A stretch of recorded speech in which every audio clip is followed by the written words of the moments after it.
Hi, so I wanted to really quickly go over a couple of tools that are helpful. I've talked to some of you about this, but showing your display here is really vital. So we're going to go to Display, Heads Up Display, and then polyCount. And just turn that on, and then it'll be in your viewport. If you want to turn it off, you can go Modify Heads Up Display and click it again.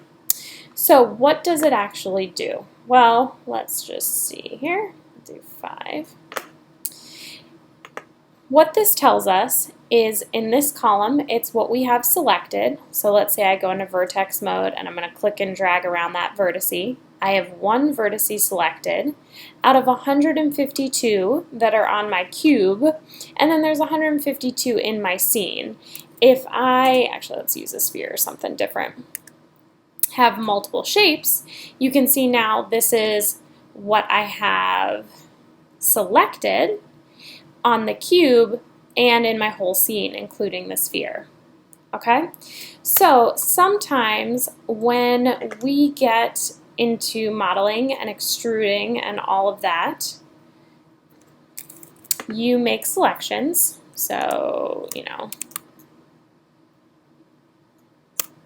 and maybe, then we go to extrude, but then something happens and you click off. And then you're like, well, I don't really see anything, so let me go extrude again.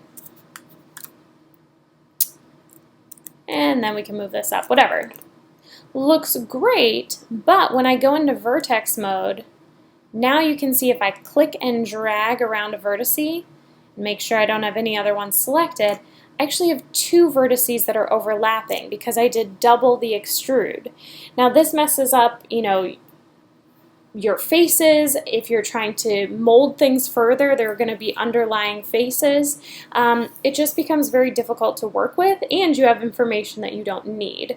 So how do we fix this? Because let's say I've modeled this and I don't want to go back. Well, you can click and drag around your vertices, and then Edit Mesh, Merge to Center. Now, unfortunately, you're going to have to check and do this with each one, but you can hit hotkey G.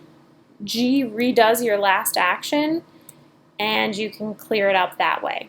Don't forget you need to click and drag around the vertice, because if I just click and let go, I'm only grabbing whichever one is on top. But if you click and drag, you're grabbing what's underneath. Also, you may want to check that you're not selecting random things on the other side. Okay? Hope that clears some stuff up. Let me know if there are any questions.